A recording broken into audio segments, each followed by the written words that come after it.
What is up, everyone? This is me, Prasanna Balakrishnan, back again. This time for the match review of Chelsea 1, Manchester United 1 at Stamford Bridge in the Premier League.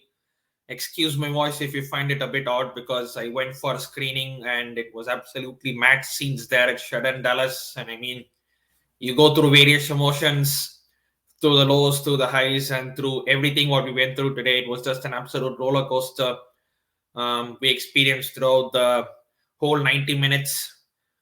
But yeah, it is what it is, and we ended up 1-1. Absolutely frustrating. Raw again, 2 points dropped at home in a game we should be winning. If we are title contenders, these are the sort of games that at home you have to be getting 3 points, but unfortunately we didn't. And yeah, we are still top by just by 1 point. But before I go into this review any further, I would like all of you to hit like this video, subscribe to my channel, hit the bell notification to get notifications whenever I upload new videos or whenever I go live. I will do another video tomorrow because Chennai FC play Northeast United in the second game of their second game of the Hero Indian Super League. So keep your eyes peeled out for that. But yeah, what do I even say about today? The lineup was a bit different as expected because obviously Chilwell was injured. We don't know how long he's going to be out for. Hopefully he's back soon. And yeah, it was kind of the expected line of what we thought because Kante was also not fully fit. So we went with this. We went with the back three of Rudiger, Thiago Silva, and Trevor Chalobah. The midfield four, I thought we'd have gone with Aspilicueta at left wing back, but he went with Alonso. Jorginho and Loftus-Cheek in midfield, obvious choices because Kante is not fit and Kovacic is still injured. Reece James right wing back keeps his position. Front three, Hudson-Odoi, Hakim Ziyech, and Timo Werner, who came back from injury. And of course, Lukaku was on the bench. Pulisic, Mount, and the others, they were on the bench as well. And as for Man United, strange team selection from them because they left Ronaldo on the bench. I don't know why you would leave such a clutch player like that for a big game like this. Obviously, Harry Maguire was suspended after a red card he got at Watford away. So the back four was Aaron Wan-Bissaka, Victor Lindelof, Eric Bailly, and Alex Telles. The three in front of them, Fred Matic and McTominay, and Bruno Fernandes, Marcus Rashford, and Jadon Sancho complete the rest of the lineup. So Chelsea started the game like an absolute train. We pelted Manchester United's defense like absolute anything. We were getting in behind their defense. We were absolutely dominating today in possession. We got to the final third, but just at the final third, when it comes to delivering the key cross or to apply the finishing touches, it again seems non-existent, which has been a massive pattern for Chelsea in some games and in the majority of part of last season. Is that we create lots of chances, but we do not score. Same was in the case when we played Burnley at home. We had tons of chances. We had 35,495,625 shots, and we scored only one game against Burnley. We drew that. We scored only one goal again today, and we drew. To be honest, it was lucky in a lot of aspects, but United didn't really do anything in that first half. I mean, you cannot look at that. You look at that first half and say Chelsea did everything but to score. United did absolutely nothing. I mean, I was in the screening. I was with all fellow Chelsea fans, and everyone was kind of like being in the same position. We are doing well until the final third, but just in that final third, there is no sort of urgency. It's just that we were trying to say instead of take the risk of going for the long shot, just try to play it safe by playing it sideways or playing it backwards just to get our passing stats up. And credit to United, they had a game plan as they did generally do against the big sides away from home. Is soak up the entire pressure, they hit the opposition on the counter attack. And to be fair to Michael Carrick, he got the game plan spot on. They defended well in parts in the first half. No Maguire, they defend better. Probably you would say so, but it is what it is. De Gea made a good save in the third minute. Hudson-Odoi, he could have looked for a Timo Werner who was kind of open there, and he missed the chance. He went for goal and was a terrific save by De Gea. And this is what gets me with Hudson-Odoi. The last 2 or 3 games he has been performing really well, and you're thinking, okay, you're getting a good run of games. Show what you're capable of, because you've been um, hit with an injury after the 2018-19 season. With a bad injury, you had to rest, recover, do some rehabilitation, go through all the process, and you're back again. You don't get the regular game time. You play one game there, you don't play another game there, and sometimes you play on the right wing back, sometimes you play left wing. And Tuchel has given him a chance, because obviously Werner and Lukaku, they have been injured for a while, and Kai Havertz and Mount have not been performing at the top of the game. Pulisic is also frequently injured now; he's slowly coming back. So he gave him a chance. Okay, go ahead in the left wing position and show what you can do. And to be fair, he was doing well. He's scoring against Norwich, he's scoring against Juventus. He also had good performances in the middle. But today again, that's the problem with Hudson Odoi.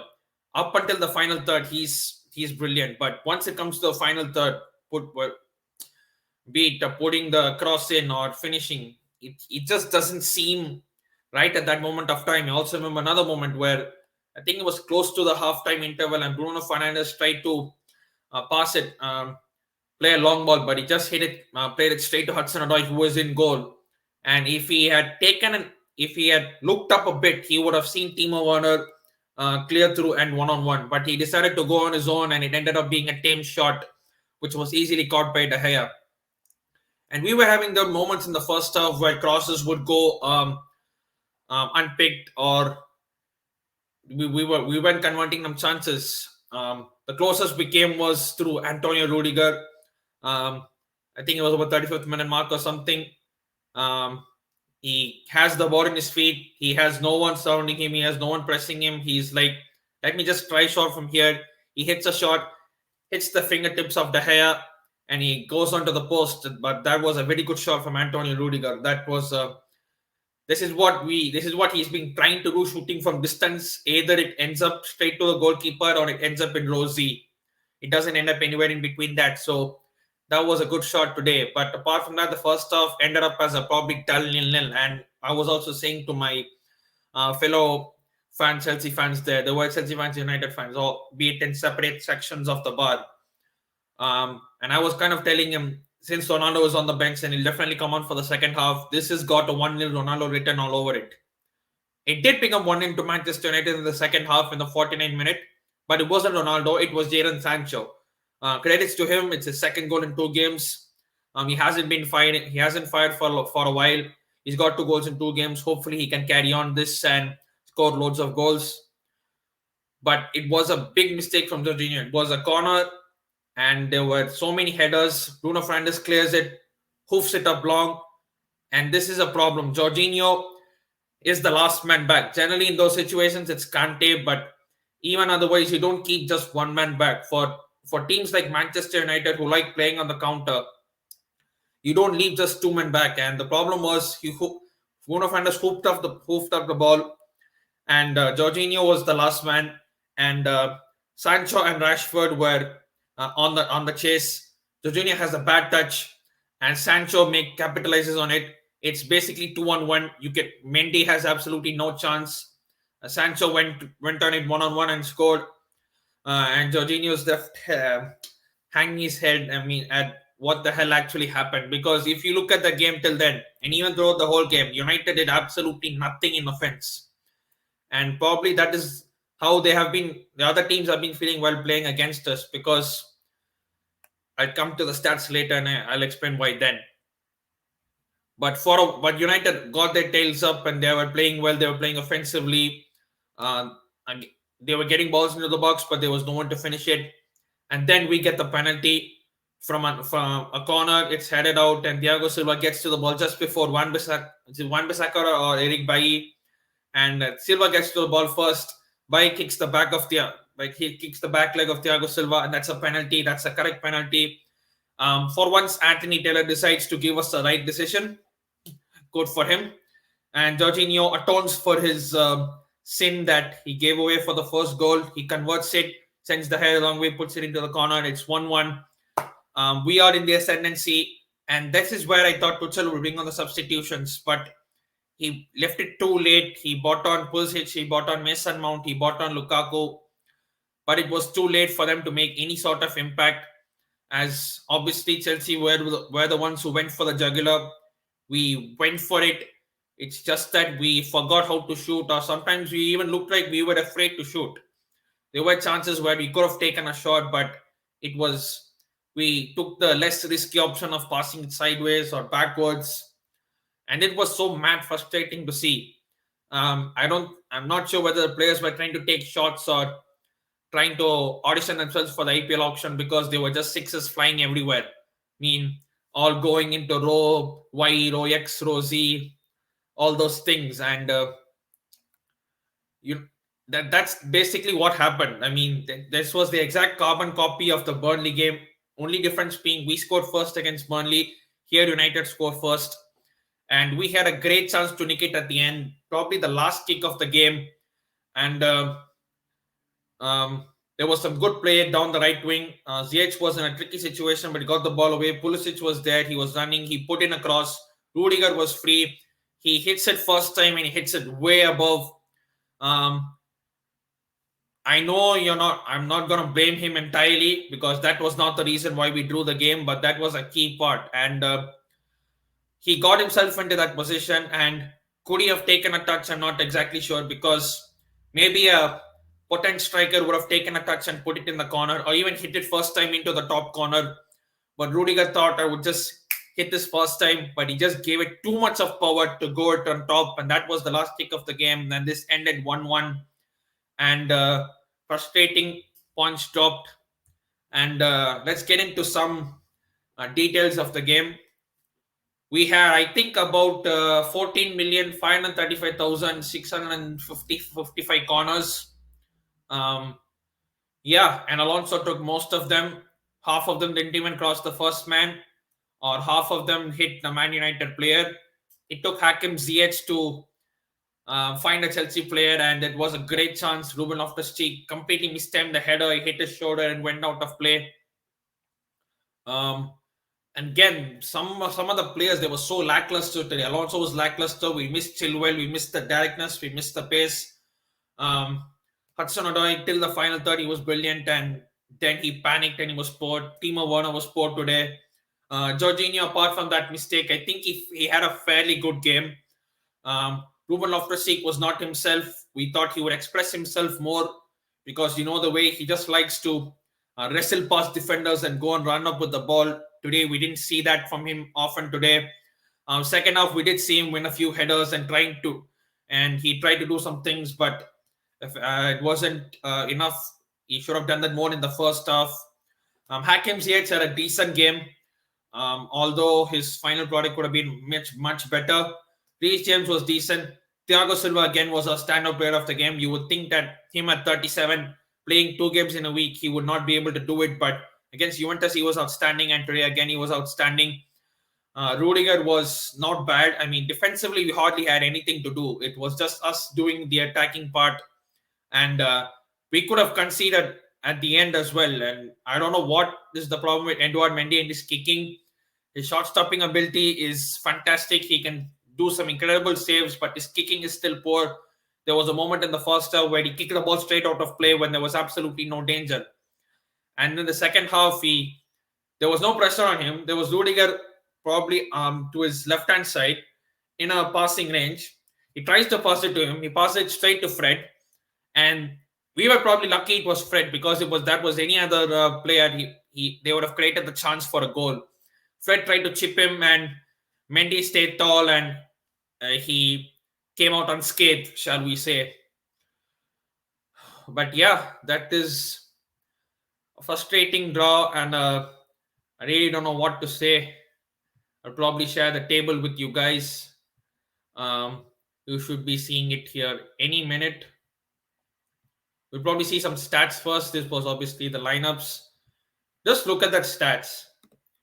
24 shots we had, and only 6 were on target. We had 66% possession, 581 passes. Passing accuracy was 86%. And fouls, let me get to that part first. Towards the end, it was absolute chaos. Anthony Taylor was like, till now the game hasn't been interesting enough, so I'll try to dish out cards whenever fouls come as possible. Yellow card, yellow card.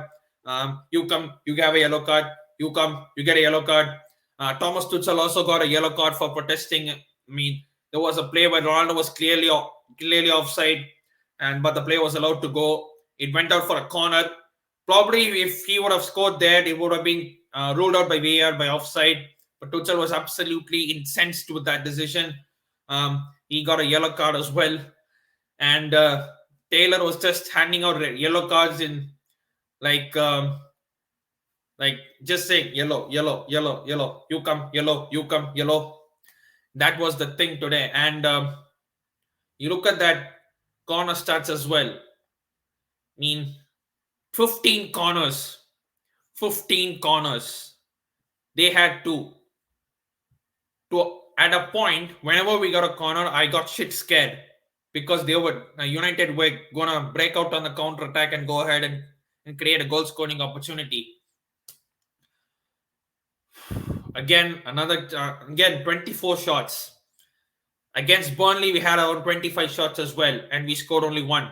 Look at Man United. They had only 3 shots the entire game, 2 shots on target.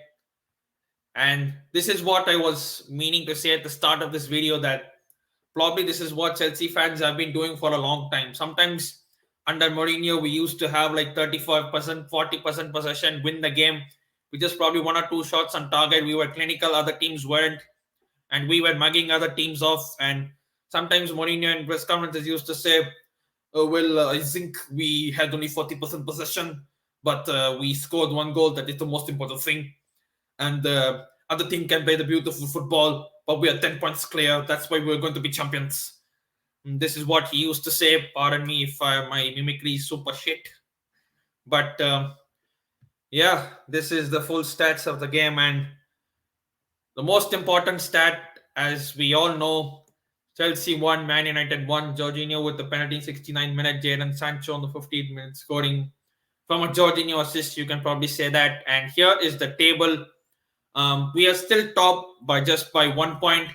We are 2 points ahead of Liverpool. We are 7 clear of the 4th position. And we have got some tricky games to come. I mean, if you look at the fixtures we have, not the standings again. Yeah, so we face Watford on Wednesday. That's not going to be easy. We face West Ham next Saturday. That is definitely not going to be easy. And then we go to Zenit to play the last game of the Champions League group. Then we play Leeds. Then we play Everton. And then we play Wolves in Brentford away in the Cup. Aston Villa on Boxing Day.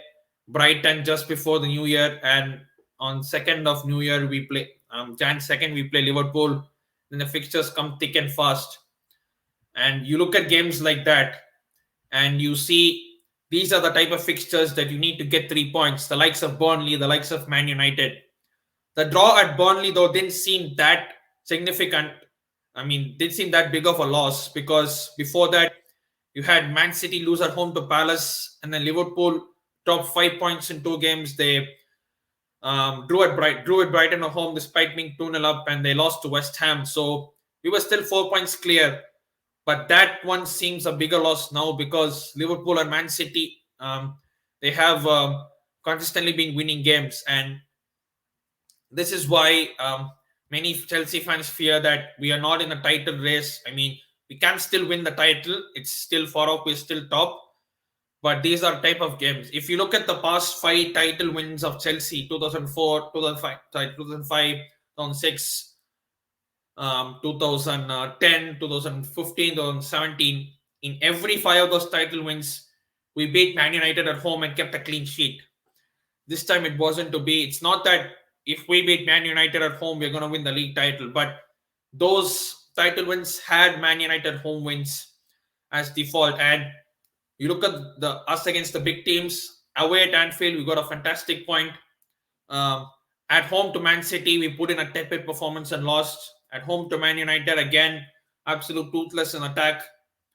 And it's so frustrating when you see games like this, and not the greatest way to end your weekend. It was a long weekend, the Thanksgiving weekend. Had myself get the booster shot.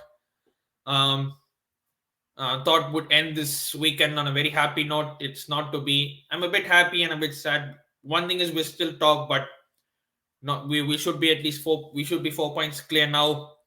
And that's about it for this video. If you know this channel, hit the like button, hit the subscribe button, hit the bell notification to get notifications whenever I upload videos like this or go live. I will do a Chennai FC versus Northeast United match review as well tomorrow on this very channel. To keep your eyes peeled out for that.